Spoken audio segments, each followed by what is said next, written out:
gets a place.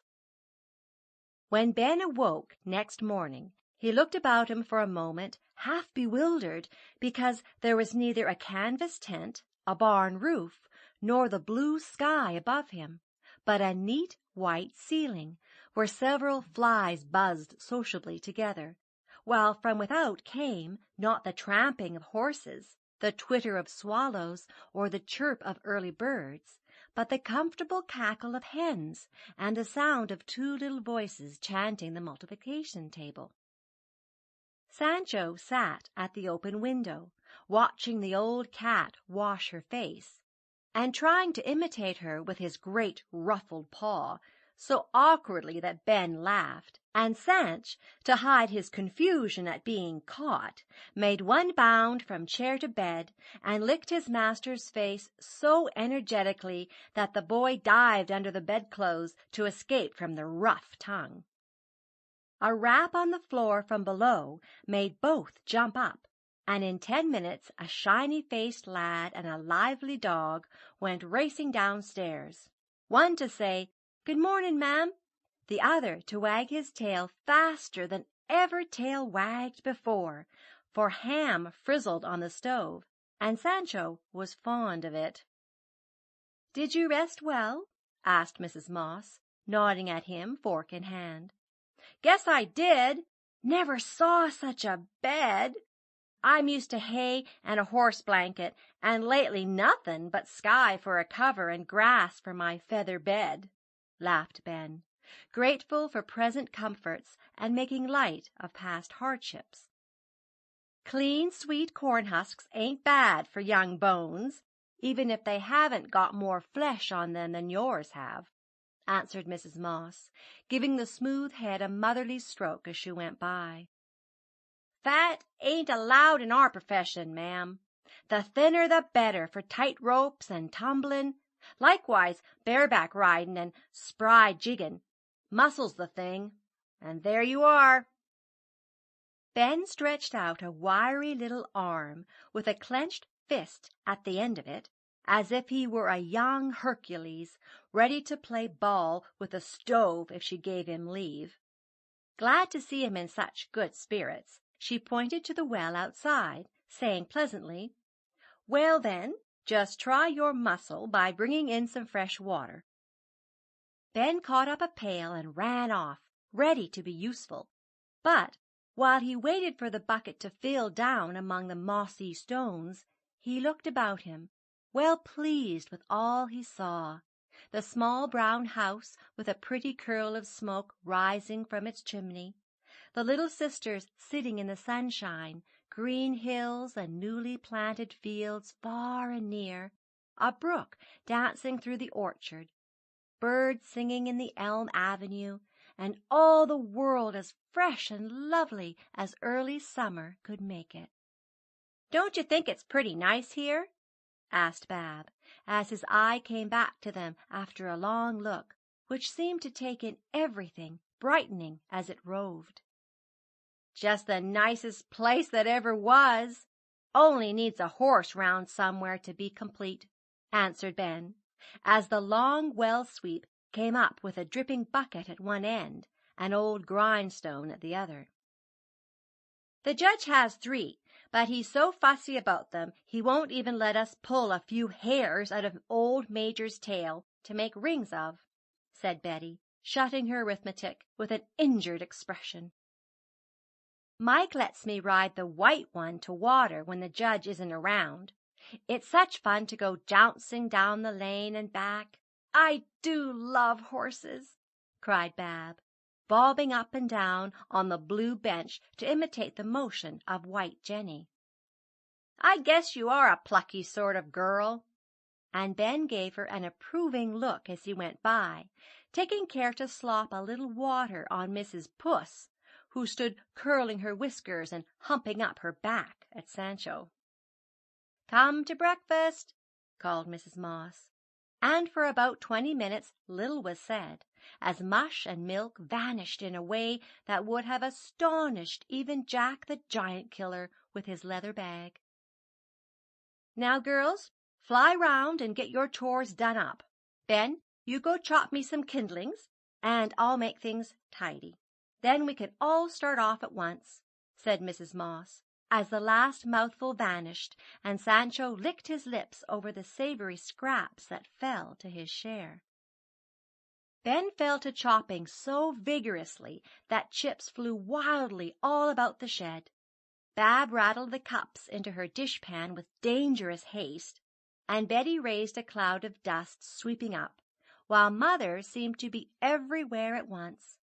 Even Sanch, feeling that his fate was at stake, endeavored to help in his own somewhat erratic way, now frisking about Ben at the risk of getting his tail chopped off, then trotting away to poke his inquisitive nose into every closet and room whither he followed Mrs. Moss in her flying-around evolutions. Next, dragging off the mat so Betty could brush the doorsteps, or inspecting Bab's dishwashing by standing on his hind legs to survey the table with a critical air. When they drove him out, he was not the least offended, but gaily barked puss up a tree, chased all the hens over the fence, and carefully interred an old shoe in the garden, where the remains of the mutton bone were already buried. By the time the others were ready, he had worked off his superfluous spirits and trotted behind the party like a well-behaved dog accustomed to go out walking with ladies. At the crossroads they separated, the little girls running on to school, while Mrs. Moss and Ben went up to the squire's big house on the hill. "Don't you be scared, child. I'll make it all right about your running away, and if the squire gives you a job, just thank him for it, and do your best to be steady and industrious. Then you'll get on, I haven't a doubt," she whispered, ringing the bell at a side door on which the word Morris shone in bright letters. "Come in," called a gruff voice, and, feeling very much as if he were going to have a tooth out, Ben meekly followed the good woman, who put on her pleasantest smile, anxious to make the best possible impression. A white-headed old gentleman sat reading a paper, and peered over his glasses at the newcomers with a pair of sharp eyes, saying in a testy tone, which would have rather daunted anyone who did not know what a kind heart he had under his capacious waistcoat, "Good morning, ma'am. What's the matter now? Young tramp been stealing your chickens?" "Oh, dear, no, sir," exclaimed Mrs. Moss, as if shocked at the idea. Then, in a few words, she told Ben's story, unconsciously making his wrongs and destitution so pathetic by her looks and tones that the squire could not help being interested, and even Ben pitied himself as if he were somebody else. "Now then, boy, what can you do?" asked the old gentleman, with an approving nod to Mrs. Moss as she finished, and such a keen glance from under his bushy brows that Ben felt as if he was perfectly transparent. "Most anything, sir, to get my livin'." "Can you weed?" "Never did, but I can learn, sir." "Pull up all the beets and leave the pigweed, hey? Can you pick strawberries?" "Never tried anything but eatin' 'em, sir." "Not likely to forget that part of the job. Can you ride a horse to plow?" "Guess I could, sir," and Ben's eyes began to sparkle, for he dearly loved the noble animals who had been his dearest friends lately. "No antics allowed. My horse is a fine fellow, and I'm very particular about him." The squire spoke soberly, but there was a twinkle in his eye, and Mrs. Moss tried not to smile, for the squire's horse was a joke all over the town, being about 20 years old, and having a peculiar gait of his own, lifting his 4 feet very high with a great show of speed, though never going out of a jog trot. The boys used to say he galloped before and walked behind, and made all sorts of fun of the big Roman-nosed beast, who allowed no liberties to be taken with him. "I'm too fond of horses to hurt 'em, sir. As for ridin', I ain't afraid of anything on 4 legs. The King of Morocco used to kick and bite like fun, but I could manage him first rate." "Then you'd be able to drive cows to pasture, perhaps?" "I've drove elephants and camels, ostriches and grizzly bears and mules and 6 yellow ponies, all to onct. Maybe I could manage cows if I tried hard," answered Ben, endeavoring to be meek and respectful when scorn filled his soul at the idea of not being able to drive a cow. The squire liked him all the better for the droll mixture of indignation and amusement betrayed by the fire in his eyes and the sly smile round his lips, and being rather tickled by Ben's list of animals, he answered gravely, "We don't raise elephants and camels much round here. Bears used to be plenty, but folks got tired of them. Mules are numerous, but we have the 2-legged kind, and as a general thing prefer Shanghai fowls to ostriches."